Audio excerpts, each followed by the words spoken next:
અમદાવાદની સ્કૂલમાં થયેલી વિદ્યાર્થીની હત્યાનો મામલો વધુને વધુ ઉગ્ર બની રહ્યો છે। વિદ્યાર્થીની હત્યાના વિરોધમાં ગુરુવારે શહેરના ખોખરા અને તેની આસપાસના અનેક વિસ્તારોને સ્કૂલો દ્વારા બંધ પાડવામાં આવ્યો હતો। NSUI સહિતના સંગઠનો દ્વારા બંધનું એલાન આપવામાં આવ્યું હતું। સેવન્થ ડે સ્કૂલના સંચાલકો સામે બીજા દિવસે પણ લોકોનો આક્રોશ યથાવત જોવા મળ્યો હતો।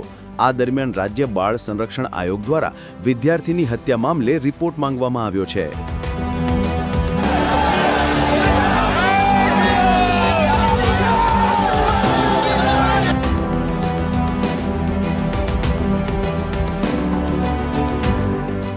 गवर्नमेंट न्याय दिलाती नहीं, ऐसा मानसिकता चलता है। વિદ્યાર્થીની હત્યા બાદ બીજા દિવસે પણ સ્કૂલ બહાર બબાલ। વિદ્યાર્થીની હત્યાના વિરોધમાં 200 થી વધુ સ્કૂલોએ પાડ્યો બંધ।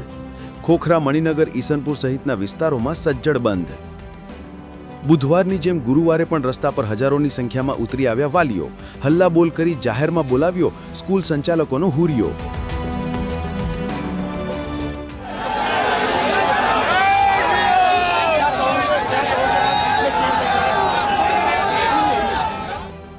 આ દ્રશ્યો છે અમદાવાદના ખોખરા વિસ્તારના, જ્યાં બુધવારે સ્કૂલના કમ્પાઉન્ડમાં જ એક વિદ્યાર્થી દ્વારા બીજા વિદ્યાર્થીની હત્યા કરી દેવામાં આવી હતી।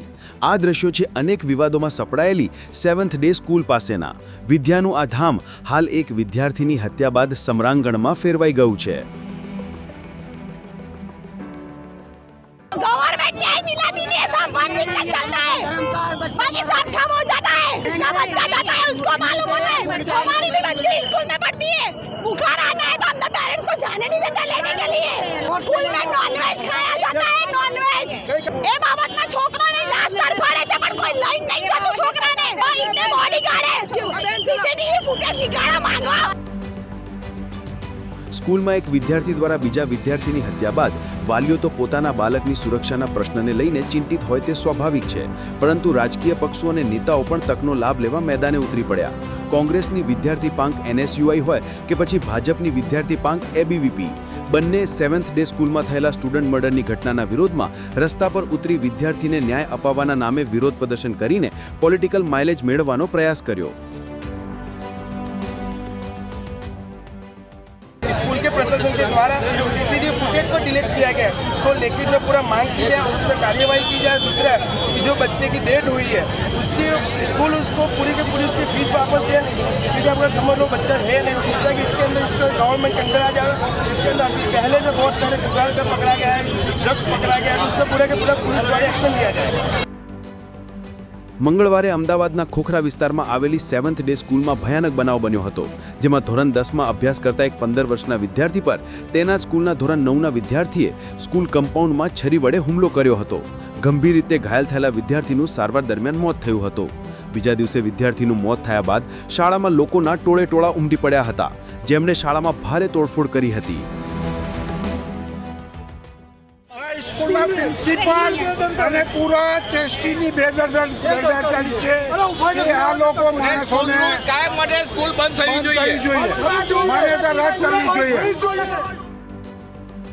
સ્કૂલમાં વિદ્યાર્થીની હત્યા બાદ VHP સહિતના વિવિધ સંગઠનો દ્વારા ગુરુવારે બંધનું એલાન આપવામાં આવ્યું હતું, જેને પગલે આજે શહેરના કાંકરિયા, મણિનગર, ખોખરા, ઈસનપુર સહિતના વિસ્તારોની આસપાસની 200 થી વધુ શાળાઓ બંધ રાખવામાં આવી હતી। એટલું જ નહીં, પણ સવારે શરૂ થયેલ શાળાઓમાં પણ આજે રજા આપી દેવામાં આવી હતી। બપોરે 12 વાગ્યા બાદ ગુરુવારે પણ માહોલ ગરમ થયો અને ટોળાએ ફરી સ્કૂલ સામે હલ્લાબોલ કર્યો, જેને કારણે બીજા દિવસે પણ સેવન્થ ડે સ્કૂલ બહાર ભારે ચક્કાજામ સર્જાયો હતો। સેવન્થ ડે સ્કૂલના મેનેજમેન્ટ સામે પ્રદર્શનકારીઓનો મુખ્ય આક્રોશ રહ્યો હતો। તેમનો આક્ષેપ હતો કે અગાઉ ફરિયાદ કર્યા હોવા છતાં પણ મેનેજમેન્ટે કોઈ કાર્યવાહી નથી કરી।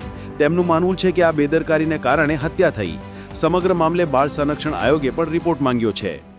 સમગ્ર મામલો જે બન્યો છે કદાચ ખૂબ ગંભીર બાબત છે અને જે લોકોમાં રોષ છે, ઉગ્રતા છે, એ ખરેખર આવા બાળકો સાથે આવી ઘટના બની છે એટલે સ્વાભાવિક છે કે દરેક લોકોમાં આવો જુસ્સો કે ક્રોધ હોય, ગુસ્સો પણ હોય, પણ છતાં નીચે ગૃહ ડિપાર્ટમેન્ટમાં અમારું પણ ત્યાં નીચે સંકલન છે।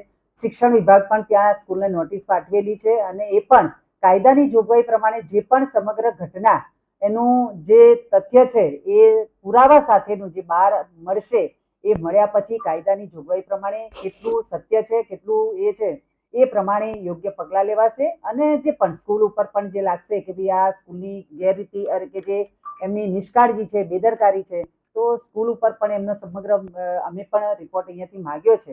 એ સમગ્ર ઘટના જાણ્યા પછી અમે પણ અહીંયાથી જે લાગશે એ પ્રમાણે યોગ્ય કાર્યવાહી કરીશું.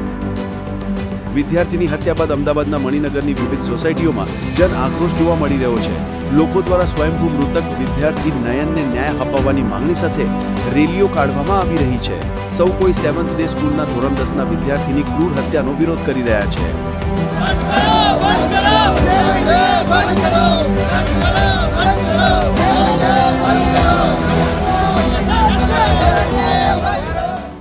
અમદાવાદની 7th ડે સ્કૂલમાં વિદ્યાર્થીની હત્યાના મામલે બુધવારે સ્કૂલમાં મારામારી અને તોડફોડ થયા બાદ પોલીસ સક્રિય થઈ છે. આ મામલે સ્કૂલના એડમિન મ્યુરિકા પટેલે 500થી વધુ લોકો વિરુદ્ધ ફરિયાદ નોંધાવી છે. ફરિયાદમાં જણાવ્યા અનુસાર આક્રોશિત ટોળાએ સ્કૂલના ક્લાસરૂમ, ઓફિસ અને બસના કાચ તોડી નાખ્યા હતા. આ સિવાય એલસીડી અને કમ્પ્યુટર સહિત ઘણી મિલકતોને ભારે નુકસાન પહોંચાડવામાં આવ્યું હતું.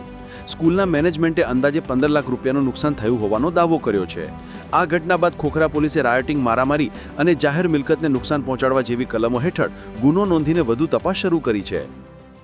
कल यहाँ पे जो कुछ 400 से 500 लोगों का टोला आया था, उन लोगों ने यहाँ पे स्कूल में तोड़फोड़ की थी. उसमें जो स्कूल के संचालक हैं उन्होंने फरियाद दिया हुआ है. उनके खिलाफ जो उनकी स्कूल के बसेस के कांच, कुछ एलसीडी और फर्नीचर का नुकसान किया, उसका टोटल 15 लाख का नुकसान हुआ है और उनके खिलाफ फरियाद दाखिल हुई है और उनकी कार्यवाही चालू है. जो फरियाद दर्ज किया है उसमें रायोटिंग का गुना है, जो उनका नुकसानी का गुना है और मारामारी का गुना है. ઓવર સ્કૂલમાં વિદ્યાર્થીના મોતને લઈ સોશિયલ મીડિયા પર અફવા ફેલાવનારા તત્વોને ચેતવણી આપતા પોલીસે કડક કાર્યવાહી કરવાની ચીમકી ઉચ્ચારી છે. कोई भी इंसान सोशल मीडिया पे कोई भी अगर अफवाह फैलाएगा या कुछ भी करेगा तो उसके खिलाफ भी पुलिस कार्यवाही करेगी. लोगों से अपील है कि वो बिल्कुल सोशल मीडिया प्लेटफॉर्म में जो ऑफिशियल उनका ही माने, बाकी किसी अफवाह पे ध्यान ना दें. વિધાના ધામમાં શિક્ષણની સાથે કેળવણી અને સંસ્કારના પાઠ ભણાવવાના હોય છે. વર્ષોથી અનેક વિવાદોમાં અનેક વખત ઘેરાયેલી 7th ડે સ્કૂલના સંચાલકો અને શિક્ષકો આ જવાબદારી ચૂક્યા હોય એવું હત્યાના બનાવ પરથી લાગી રહ્યું છે. શિક્ષણના ધામમાં માસૂમ વિદ્યાર્થીની હત્યાની ઘટનાથી સમગ્ર શિક્ષણ જગત અને પ્રબુદ્ધ સમાજ માટે વિચારવાનું અને ચિંતાનો પ્રશ્ન છે કે આજે શાળાઓમાં કયા પ્રકારનું શિક્ષણ આપવામાં આવી રહ્યું છે અને આજની પેઢી કયા માર્ગે ચાલી રહી છે.